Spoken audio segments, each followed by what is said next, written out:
ahí. No, Ok, ahora sí, los que pusieron su asistencia antes de ahorita, vuélvanla a poner porque no se queda grabada. Los que no, pues pónganla por favor ahí en el chat general para que se grabe y cuando revise el historial, ahí me aparezcan los que asistieron, por favor. Bueno, saquen su Biblia, vamos a empezar, por favor.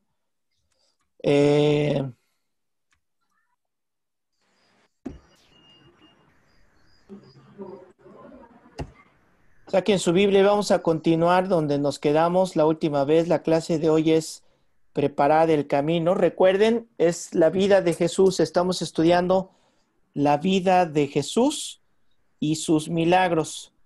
¿Por qué estamos estudiando la vida de Jesús? Pues obviamente tenemos que saber de quién estamos predicando. Debemos de conocer a quién estamos predicando. Los que tienen apagada su cámara, por favor, préndanla.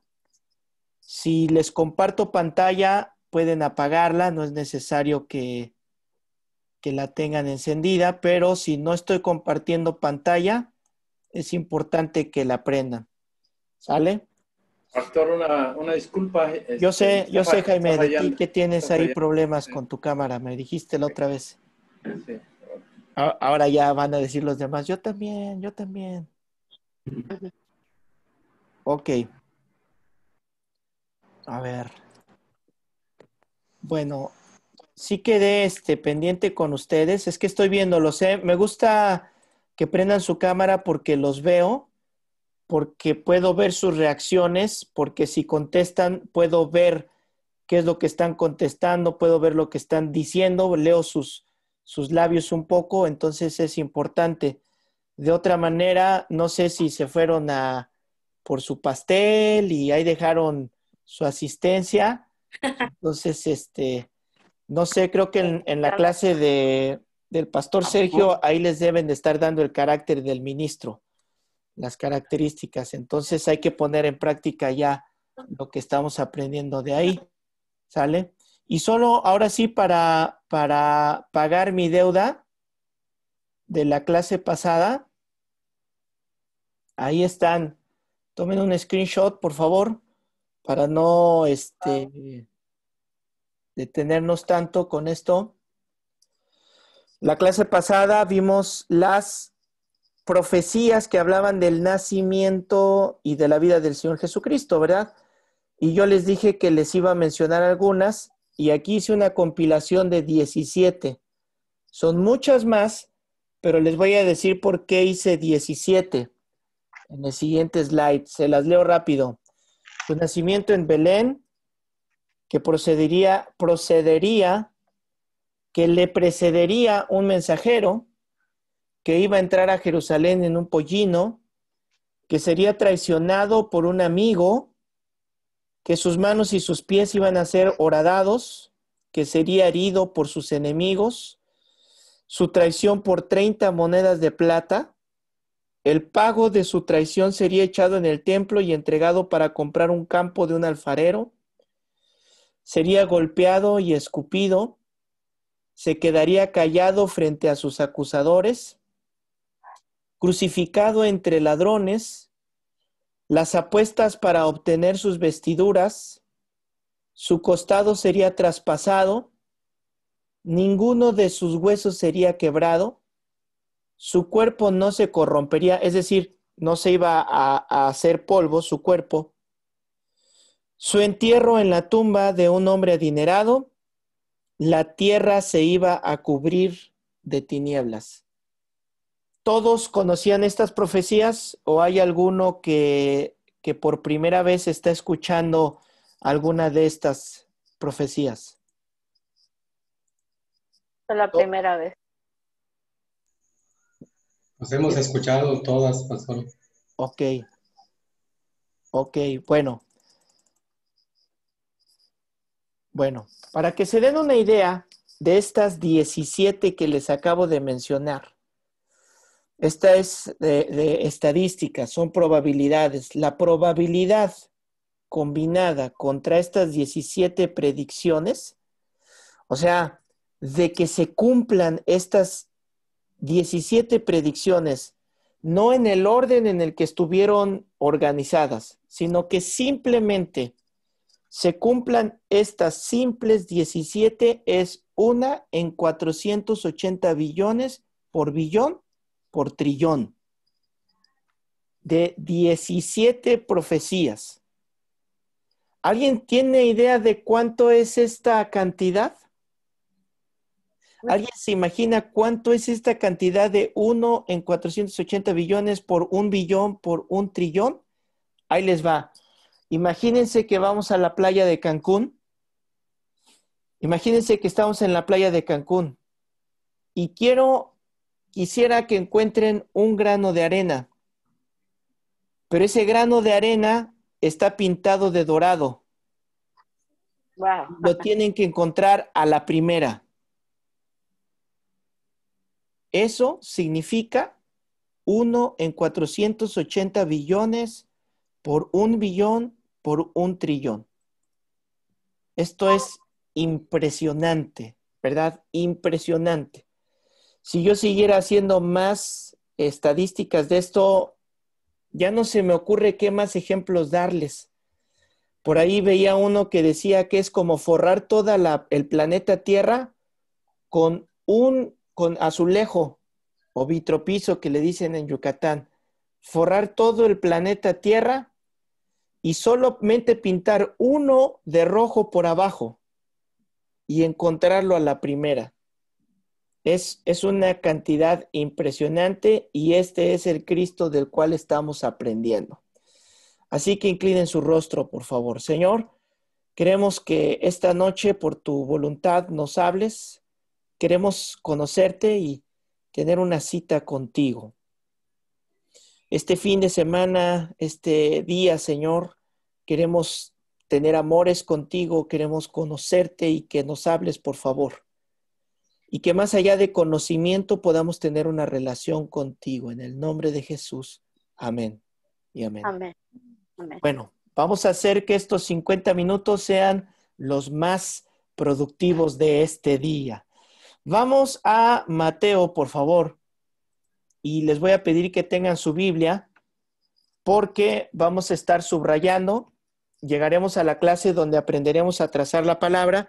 Mientras les sugiero, háganse uso de círculos, de líneas, usen colores para hacer apuntes y ustedes mismos van a hacer su código de colores. Por ejemplo, encontrar la palabra que más se repite, usen un color para la palabra que más se repite, encerrar en un círculo palabras claves, con otro color quién lo dijo, el personaje principal de quién está hablando, con otro color a quién se lo está diciendo. Sí, Febe, con esos colores o con post-it, como creo que son esos. ¿Ok? Vamos a Mateo capítulo 3, versículo 1. Y recuerden que el tema de hoy es preparad el camino o el camino que se prepara. Sí, Yomara, ya vi también tus post-it ahí en toda la Biblia. Así debe de ser la Biblia de los cristianos. Los que tienen Biblia electrónica, la mayoría de las Biblias tienen la opción para subrayar con colores lo que se está estudiando. Dice el versículo 1, Mateo 3:1. En aquellos días vino Juan el Bautista predicando en el desierto de Judea. Entonces vamos a estudiar el día de hoy cómo se preparó el camino para el ministerio de Jesús y definitivamente tenemos que empezar con este personaje que es Juan el Bautista. Un personaje llamado por Dios, escogido por Dios y respaldado por Dios.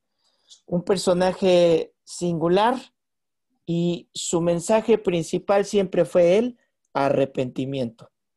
Ahora, les voy a dar un tip. La clase de la vida de Jesús me interesa más que escuchen la historia y si toman apuntes solo, tomen unos highlights sencillitos. Nuestro cerebro está diseñado para aprender historias. Aprendemos más cuando nos cuentan una historia que cuando nos dan datos duros. Y este libro este evangelio que estamos estudiando y el tema que estamos viendo se presta para Es una historia verdadera. Entonces, no se afanen en estar tomando notas, escuchen y solo tomen unos highlights de lo que voy a ir diciendo. Y si se les fuera a ir, no se angustien. Se queda la grabación y después pueden adelantar, atrasar al punto que ustedes quieran llegar. ¿Sale? Entonces, Amén. relax. A ver, sáquenlo. Relájense y disfruten y que la palabra se meta hasta nuestro corazón. Bueno, entonces les decía que este personaje de Juan, su mensaje principal es el arrepentimiento, que es lo que estuvo hablando todo el tiempo. Dice el versículo 2, él decía, arrepentíos porque el reino de los cielos se ha acercado. Ahora, Mateo no nos da muchos detalles de la vida de Juan, pero los otros evangelios y Malaquías nos dan alguna evidencia de quién es él y cuál es el propósito. Uno de ellos es que él es el que precisamente iba a venir a preparar el camino del Señor, el que iba a allanar todo. Incluso Juan fue profetizado y eso para Juan fue una gran bendición porque Juan lo profetizaron su nacimiento y profetizaron lo que se iba a dedicar. Entonces, para mí esto es increíble, porque te imaginas que tu hijo venga el ángel de Jehová y te diga cuál es su nombre y a qué se va a dedicar. Es mucha presión, yo pienso como papá, es mucha presión. Y cuando tu hijo va creciendo, creo que es más presión porque los hijos pasan por lapsos de flojera, ¿poco no? Que quieres que estudie, que quieres que haga y el niño no quiere y tú le dices, es que yo quiero que tú seas pastor como yo soy pastor, así que órale, ponte a leer la Biblia y ponte a hacer esto y el niño no quiere o entra en un lapso de rebeldía. Entonces imagínense la función de los papás de Juan cuando les profetizaron lo que su hijo iba a hacer. Y ellos eran sacerdotes. ¿Por qué? Porque Juan fue hijo de Zacarías, el sacerdote. ¿Recuerdan? Ustedes les dijo Dios a Zacarías que iba a tener un hijo con su esposa, aunque ella ya era de edad avanzada, y Zacarías no creyó el mensaje y se quedó mudo. ¿Alguien escuchó esa historia? Levanten la mano. Ese Juan es Juan el Bautista. Zacarías dijo, no, ¿cómo voy a tener un hijo? Órale, te vas a quedar mudo por no creer esto. Y él estaba casado con Elizabeth. Zacarías y Elizabeth eran esposos, ahí en Malaquías 3:1, se los voy a leer. Si tienen Biblia de papel y no tiene concordancias, háganle concordancias ustedes. Hay una pequeña notita que los lleve a Malaquías 3:1. Y dice así, he aquí, yo envío mi mensajero, el cual preparará el camino delante de mí, y vendrá súbitamente a su templo el Señor a quien vosotros buscáis, y el ángel del pacto a quien deseáis vosotros. He aquí, ha dicho Jehová de los ejércitos. Entonces, todos los hombres que tuvieron contacto con Jesús formaron parte de las profecías y todos ellos certificaban, daban testimonio que Jesús era el Mesías. ¿Cómo daban testimonio? Por el testimonio de Jesús. Ellos podían decir que él era el Mesías. Entonces, regresemos con Juan. Juan siempre mantuvo una actitud piadosa. En la Biblia se repite mucho piadoso. El carácter del ministro debe de ser piadoso. ¿Quién me dice qué significa ser piadoso? Vivir cerca de Dios. Muy bien, Paco. Te llevaste una buena respuesta ahí. Porque a veces confundimos piadoso en el concepto no bíblico, que tiene que ver un poco, pero como dar caridad a las personas, ¿no? Es una persona piadosa porque da caridad. No. Cuando la Biblia nos habla de piadosos, habla de personas que vivían y viven pegados a Dios. Viven agarrados de la piedad. ¿Ok? Bueno, entonces, él era piadoso y además de esto era primo de Jesús. ¿Cómo es su relación con sus primos, ustedes? ¿Es buena? Si hay alguien que te hace bullying, ¿quiénes son? Son los primos, ¿no? Entonces es bonito saber que el primo de Jesús, conociéndolo y siendo su primo mayor, reconoció la autoridad de Jesús. Sabía que él era el llamado. Y esto tal vez algunos de ustedes lo experimenten cuando, si son llamados a algún ministerio primario, si son llamados, por ejemplo, al pastorado, y tal vez sus primos se vuelvan ovejas en su iglesia. Es raro, se los digo, es raro, pero es padrísimo. ¿Por qué? Porque eso testifica, eso certifica que Dios te ha hecho un llamado y debemos de prepararnos para eso. Mateo capítulo 11, versículo 11. Vamos a ver esta historia. Mateo 11, 11. De cierto os digo, entre los que nacen de mujer no se ha levantado otro mayor que Juan el Bautista, pero el más pequeño en el reino de los cielos mayor es que él. Y aquí es donde nos haríamos la pregunta, ¿cómo que no ha habido nadie mayor que Juan? Pudiéramos decir de David, por ejemplo, o Moisés. Ustedes hablen con los judíos y David y Moisés son los más grandes.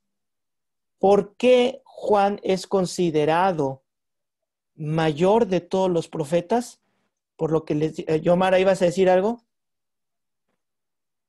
No. ¿Por qué es considerado? Porque de él se profetizó, número uno. Porque él conoció a Jesús. Porque vivió con Jesús y lo presentó. Lo presentó y lo bautizó. Entonces, por eso es que la Biblia dice que no hay hombre con el privilegio más grande como el que tuvo Juan el Bautista. Versículo 12.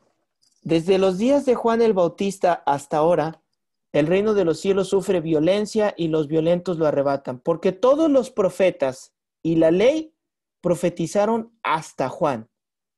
Y si queréis recibirlo, él es aquel Elías que había de venir. Ok. Y aquí hace una referencia a la Biblia de Juan como el Elías. ¿Cuál ha sido el error de exégesis de algunos que han pensado que Juan fue Elías reencarnado? Y no es así. No fue así. La gente incluso pensaba y en su tiempo le decían a Juan le decían que él era Elías por los milagros que hacía, por lo que decía y por cómo se vestía. Pero Juan, si hay algo bonito de Juan, es que teniendo este súper privilegio, él nunca se puso como un gran personaje. Desde muy pequeño supo que se trataba de Jesús y no de Juan. Ese canto que cantamos que dice, yo quiero menguar para que crezcas tú, son palabras de Juan el Bautista. Veámoslo como esto. Cuando pedimos algún paquete, algo por paquetería y vemos que se acerca el mensajero, nos emociona, ¿verdad? ¿Por qué? Porque ya nos dijeron, ya va a llegar tu paquete, ya está cerca. Entonces, cuando está cerca el mensajero, estás contento. Cuando llega el mensajero, estás contento. Pero aquí entre nos, ¿a quién estabas esperando y a quién quieres ver? ¿Al mensajero o a lo que llevó el mensajero? El paquete. Por supuesto. Eso representa a Juan. Y Juan lo supo. Juan sabía que él era el mensajero. Juan sabía que él simplemente iba a presentar al Señor Jesús. Y entonces, ¿qué es lo que hacía Juan? Que la gente dirigiera su mirada. Juan les decía, yo soy el de la camioneta, yo no dirijan su mirada a mí, dirijan su mirada a Cristo, con esa actitud. Juan 3:28, vamos por favor a Juan 3:28, para que vean la actitud de este gran profeta de Dios, que a veces no hablamos mucho de él, a veces solo mencionamos los pedacitos que se mencionan, pero no logramos entender lo maravilloso de su ministerio, que fue preparar el camino para el Señor Jesús. Juan 3:28. Vosotros mismos me sois testigos de que dije, yo no soy el Cristo, sino que soy enviado delante de él. El que tiene la esposa es el esposo, mas el amigo del esposo que está a su lado y le oye, se goza grandemente de la voz del esposo. Así pues, mi gozo está cumplido. Y esta frase lleva mucha tela de qué cortar, porque por supuesto que nos está hablando lo que les acabo de decir, pero también está hablando de las bodas que el esposo, que es el Señor Jesús, ya vino para tener las bodas. ¿Con quién? Con la iglesia, su esposa. Hasta en esto Juan está profetizándonos. Ahora, nos regresamos al capítulo 3, por favor. Nos regresamos al capítulo 3. Y dice el verso número 3. Es necesario que Él crezca, pero que yo mengüe. ¿Quién es Él? Jesús. Es necesario que Él sea preeminente y que yo me haga chiquito. Y hermanos, esta palabra es para todos nosotros. Aquí veo a directores de alabanza, aquí veo a predicadores, muchos predicadores, líderes. Veo a mi esposa que es pastora y les voy a decir algo. La actitud que debemos de tener nosotros es esta de Juan. Si los directores de alabanza se suben a tocar y quieren que los vean cómo tocan, si el predicador se sube a predicar y está pensando en cuántos aplausos voy a recibir, cómo luzco, si el líder está pensando en darse crédito y no hacer brillar a Jesús, esa persona está cometiendo el peor error que puede cometer. Porque el Señor no comparte su gloria con nadie. ¿Cuál es la función del teólogo, del estudiante, del predicador? Todo lo que decimos lo llevamos a Cristo. Porque Él es la preeminencia de todas las cosas, de todo lo que hay arriba en el cielo y abajo en la tierra. Ahora, este versículo tiene 3 elementos muy importantes que vamos a verlos. Solo les leí un pedacito porque aquí nos habla de 3 cosas. Si pueden apuntarlo, apúntenlo. Arrepentirse, reino de los cielos y se ha acercado. Estos 3 elementos son muy importantes en la vida de Juan y en la profecía que se le dio a él. Arrepentíos, reino de los cielos y se ha acercado. Ahora se practica el cristianismo sin el arrepentimiento. ¿A poco no? Ahora ya se dice cristiano una persona que hace bonitas obras o que hace buenas obras. Una persona, estoy recordando ahorita, quiso darme una ofrenda jugosa, por así decirlo. Quiso llevar una ofrenda jugosa y entregármela. Cuando llegó conmigo, pensó que se la iba a recibir. Entonces yo le dije, pues qué bueno, que Dios te bendiga por tu semilla que estás dando. Ponla por favor en las ofrendas y entrégasela al Señor. Y entonces se me quedó viendo y le discerní. Esto lo hice porque discerní algo. Y yo le dije a esta persona, y tú y yo sabemos que tú estás en pecado. Y que este dinero no me va a hacer no decirte lo que está sucediendo, ni te voy a solapar con lo que estás haciendo. Lo primero que tienes que hacer es arrepentirte. ¿Y qué cree que pasó cuando le dije eso? Pues ni ofrenda, ni arrepentimiento, y se fue de la iglesia. Y se fue a otro lugar donde sí le recibieron el dinero y donde no le dijeron nada, porque si les hablo, si le digo al pecado por su nombre, la gente se va. Entonces, ¿qué es lo que se trata? Pues dorar la píldora y decirles, no, vamos, mira, ten éxito en tu trabajo, sé una persona exitosa, vístete bien, vete bien físicamente, haz estas bonitas obras, haz estas buenas obras, pero no se habla del arrepentimiento. Y hermanos, este es el mensaje que nosotros debemos de tener. De hecho, es el mensaje de Apocalipsis. ¿De qué se trata Apocalipsis? Arrepentimiento. Es el último mensaje y es el mensaje que se ha descuidado. Y yo les digo esto, yo estoy muy firme en esta certeza que esta generación nos va a tocar que el Señor venga por nosotros.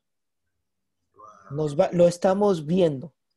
Estamos viendo las señales como las vieron los magos en el Oriente, los magos de Oriente. Estamos viendo señales. ¿Y cuál es el mensaje que le dieron al otro Juan que diera a las iglesias? Arrepiéntete. Arrepiéntete. Y ese mensaje es el que nosotros debemos de retomar nuevamente. He estado en lugares donde pareciera que todavía se predica. ¿Se acuerdan que en la época de Jesús se pagaban a las lloronas? ¿Alguien sabe esa tradición judía? A ver, Febe, ¿de qué se trata pagarle a las lloronas?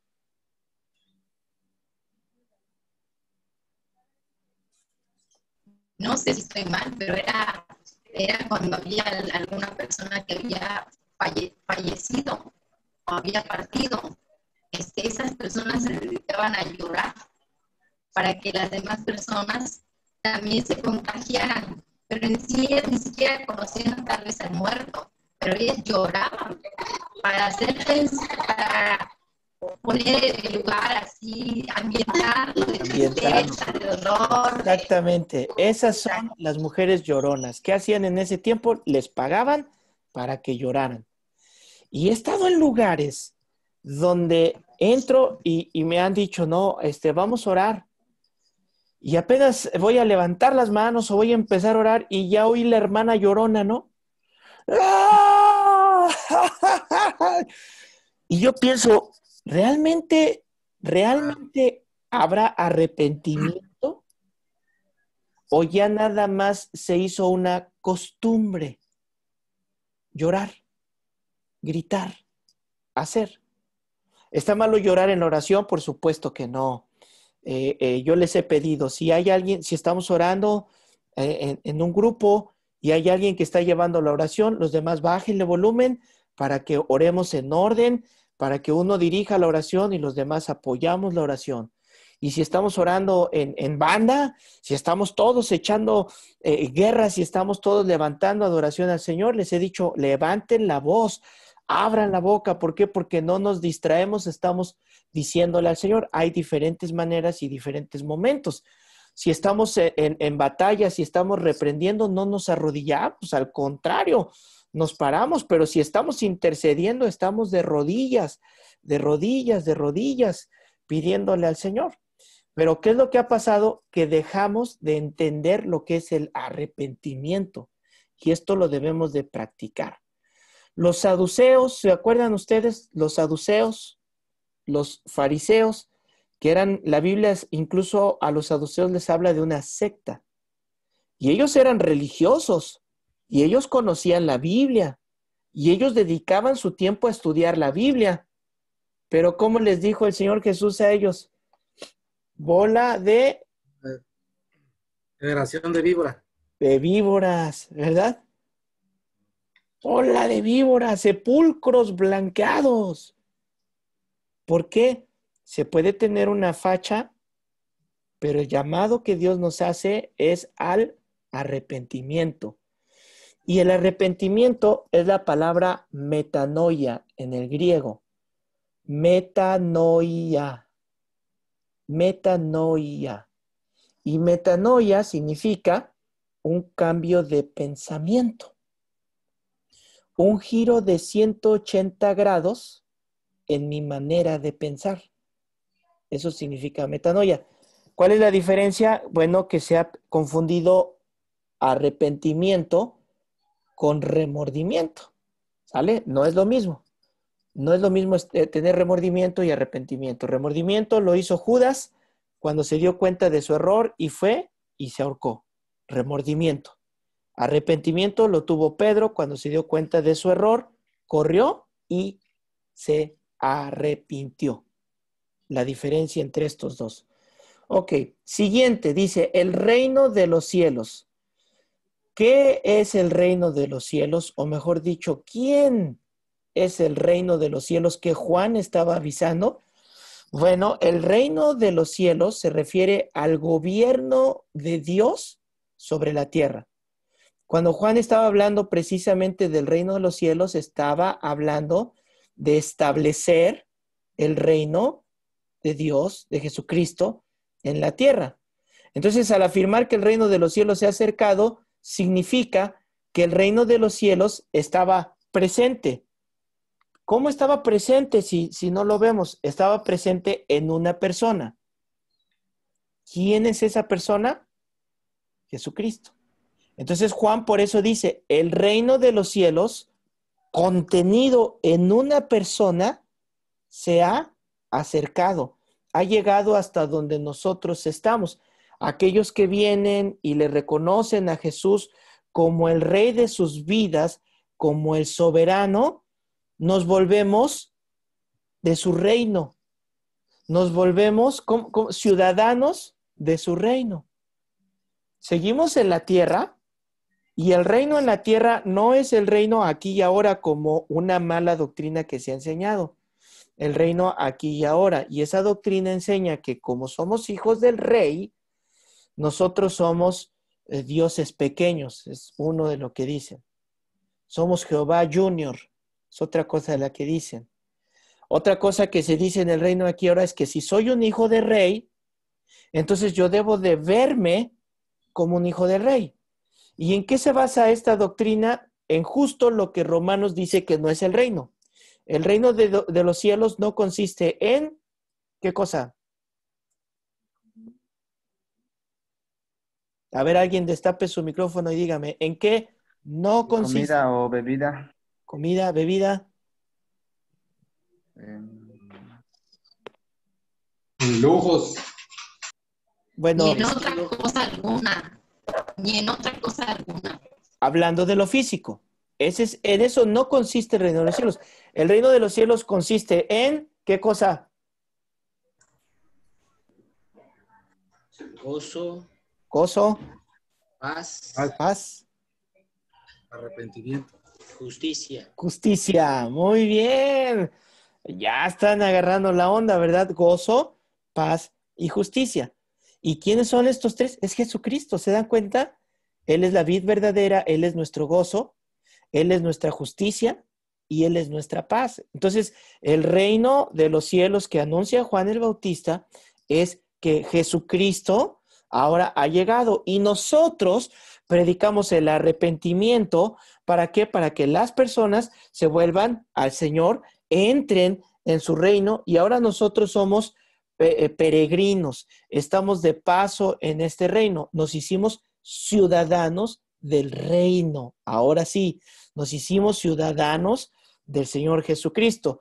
¿Y cómo sabemos si somos ciudadanos? A ver,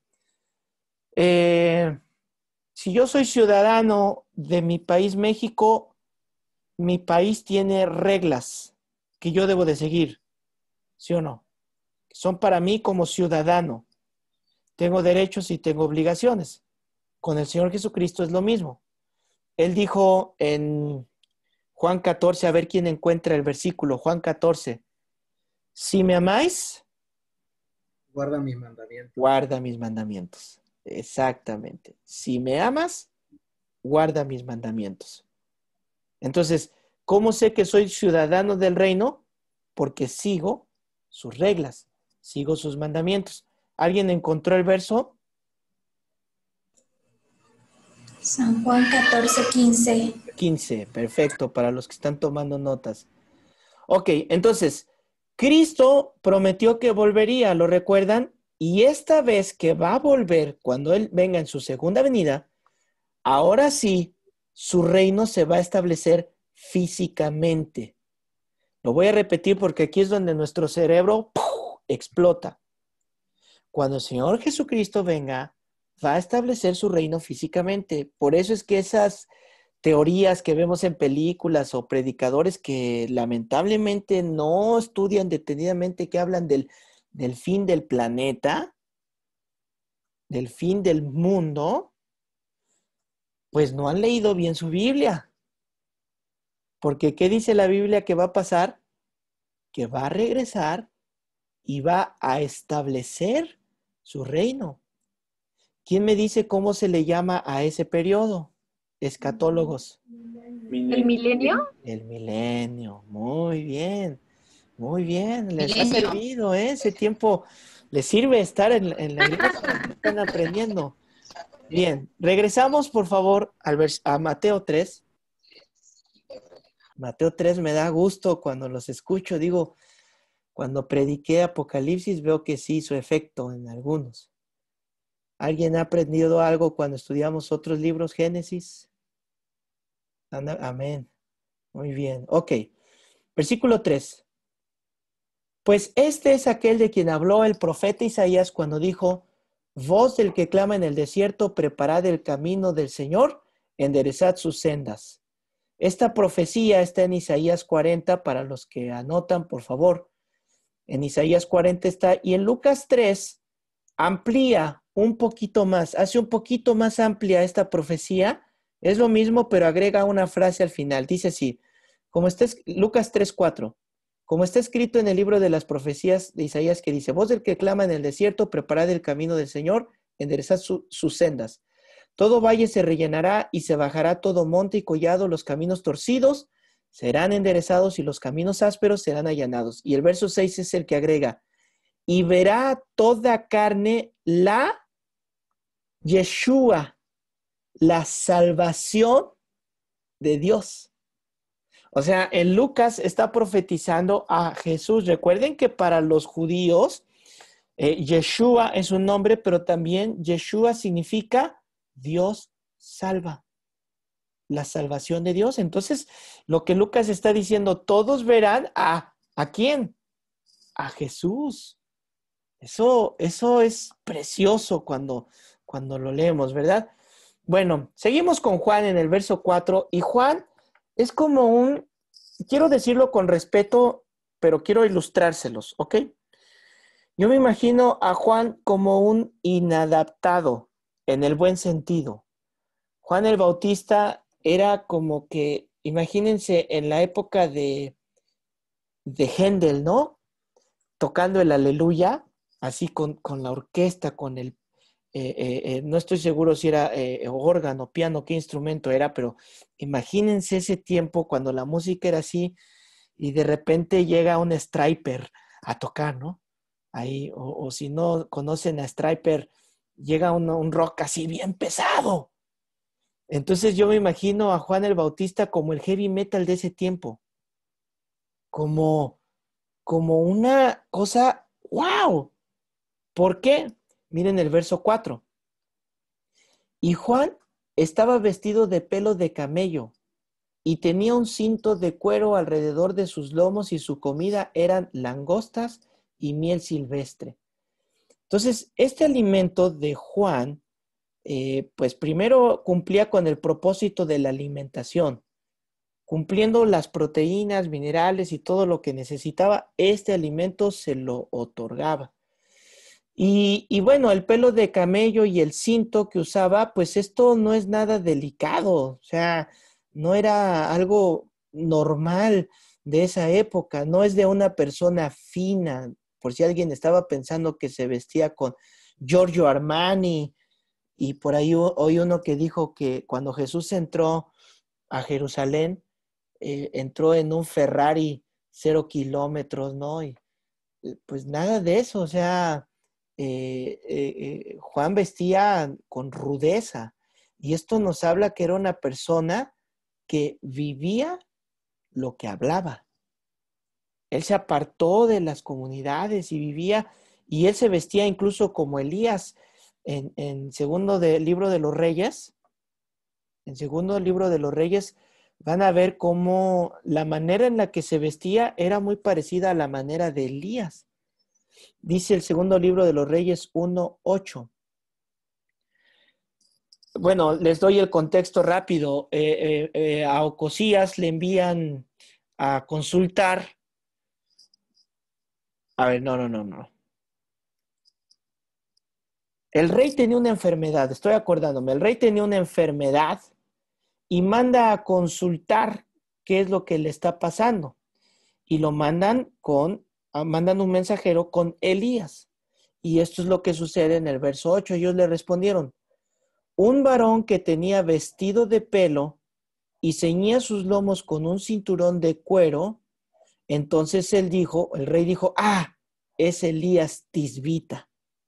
Entonces, si se fijan, Juan el Bautista se vestía igual que Elías. Por eso es que pensaban que él era Elías. Y las langostas que comía eran grillos, por si alguien estaba pensando en su langosta y ya tenía sus pincitas preparadas y su cucharita. No, eran los grillos lo que él comía.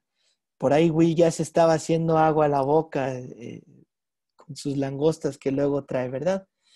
Entonces les decía, Jesús está a la vuelta, no necesitas muchas cosas, necesitas lo esencial, necesitas consagrarte y necesitas arrepentirte. Versículo 5. Y salía a él Jerusalén y toda Judea y toda la provincia de alrededor del Jordán.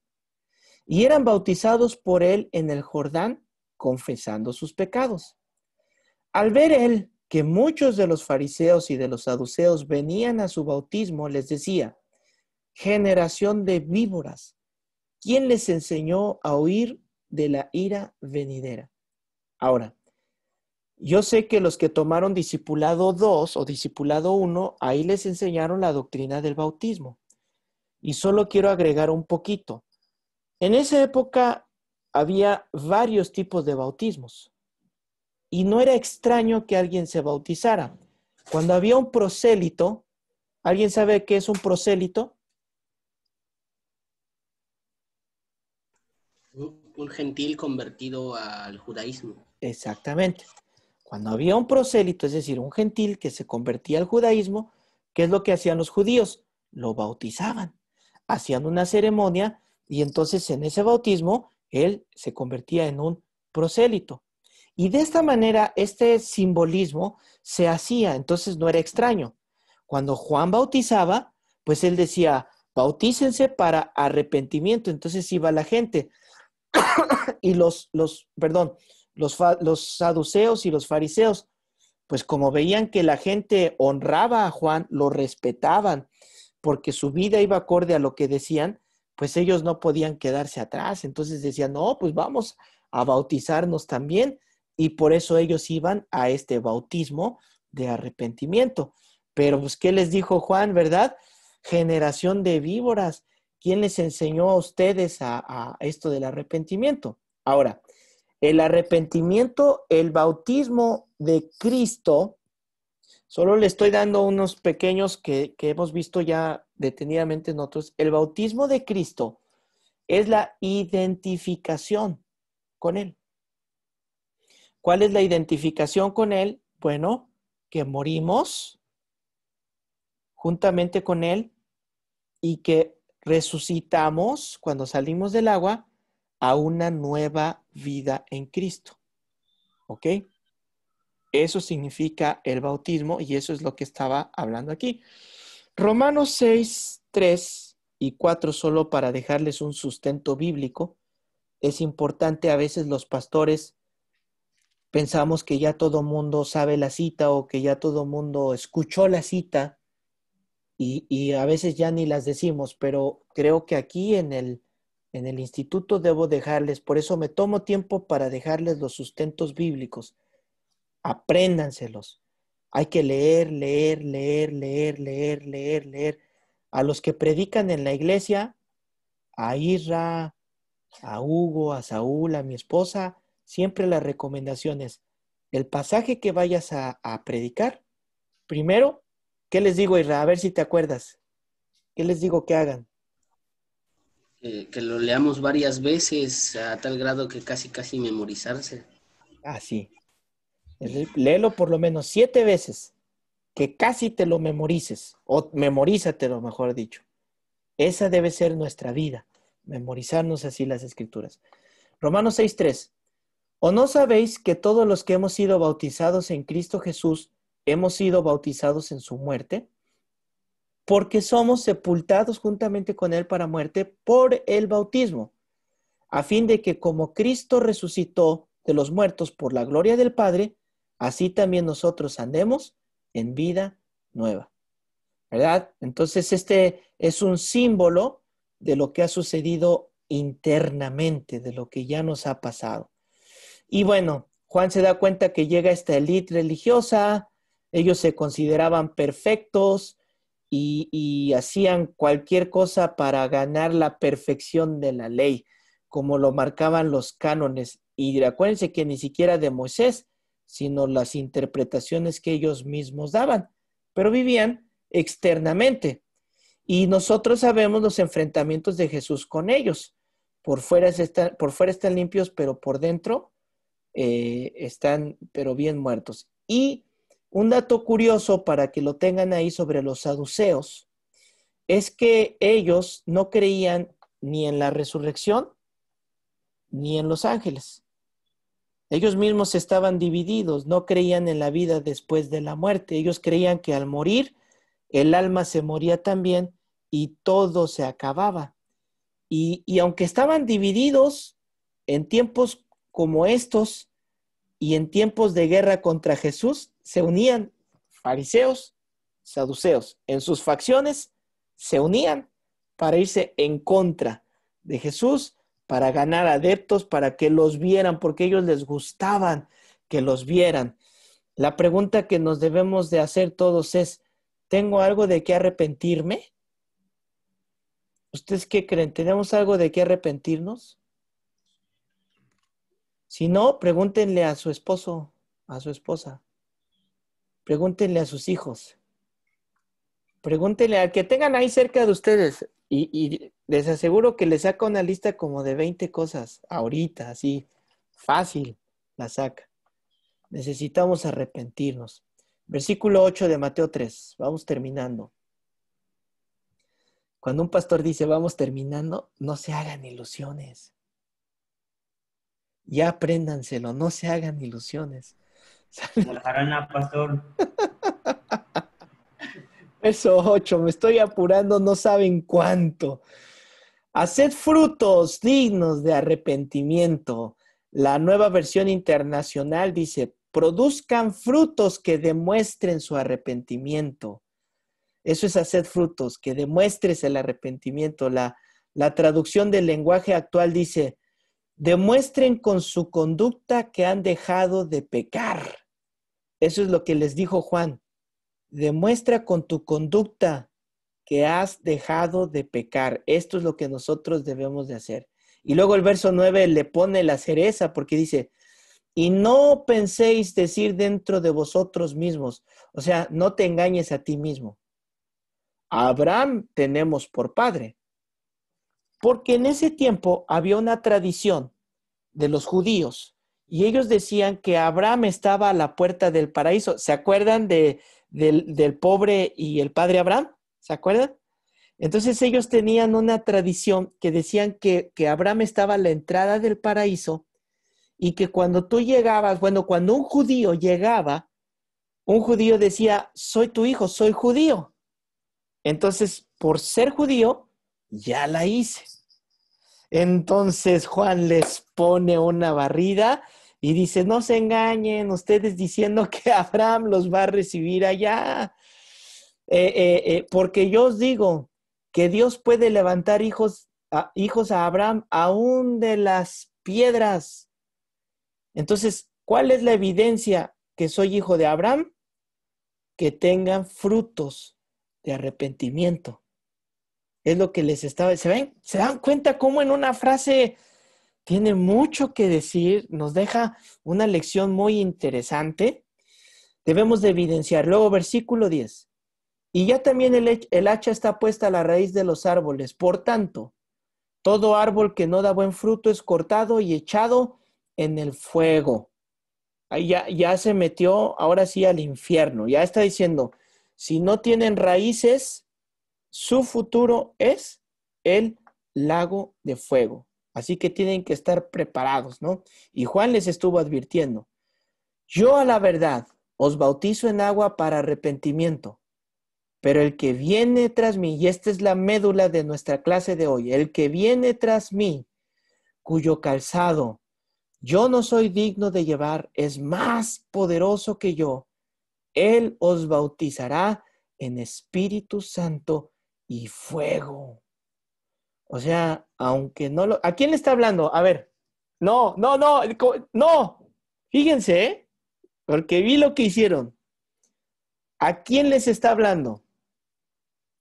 Por eso es importante entender el contexto. ¿A quién les está hablando? A los fariseos y saduceos. A la gente, a los fariseos y a los saduceos. Ahora, viene una regla de interpretación. Esta no es la materia, pero se las voy a dar 2 por 1. Hay una regla de interpretación. Debemos de ver a quién se lo está diciendo. Pero hay pasajes que ese pasaje no nos deja claro exactamente a quién se lo está diciendo. Y ese pasaje puede aplicar para unos y puede aplicar para otros. El contexto nos va a decir, pero aquí, en este momento, lo que les está diciendo a ellos es cuello. ¿Qué significa ser bautizado en fuego? Es que de repente decimos, Señor, bautízame con tu fuego. Pero no entendemos. Ahora, sí hay alegorías que hablan del bautismo con fuego. Pero aquí lo que les está diciendo, porque bautismo significa ser cubierto totalmente. ¿Cuál es la interpretación? Si no te arrepientes, cuello. ¿Sale? Les estoy dando dos interpretaciones para que ustedes puedan entender lo que está hablando en este pasaje. Y terminamos, versículo 12. Su aventador está en su mano y limpiará su era y recogerá su trigo en el granero. Y aquí confirma lo que les estaba diciendo. Y quemará la paja en fuego que nunca se apagará. ¿Ya vieron por qué les dije, espérenme? Porque ya sabía que iba a decir, amén, gloria a Dios. Hay que ver lo que está escrito ahí. Les está diciendo, si ustedes hacen acciones, se ven como muy buenos, muy bonitos, pero no se arrepienten, hay condenación eterna. ¿Qué debemos de hacer? Arrepentirnos. Y acabamos la lección de hoy siendo las 21:59. Si alguien tiene preguntas, si alguien tiene comentarios, háganmelo a mi chat personal y con gusto les respondo. Con gusto nos ponemos o las guardan para la siguiente clase. ¿Sale? Disfruten su fin de semana. Abrácense, Lisbeth. Me dio mucho gusto verte en la clase. Qué bueno que te conectaste. Te abrazamos a la distancia y aquí estamos tu familia sosteniéndote también. ¿Sale? Pues Dios les bendiga. Buenas noches. Descansen. Nos vemos para el domingo, si Dios quiere. Domingo, primero Dios. Bye. Si quiere. Noches, pastor. Si quiere, pastor. Sí. Si quiere. Aleluya. Bendiciones, pastor. Dios les bendiga. Buenas noches.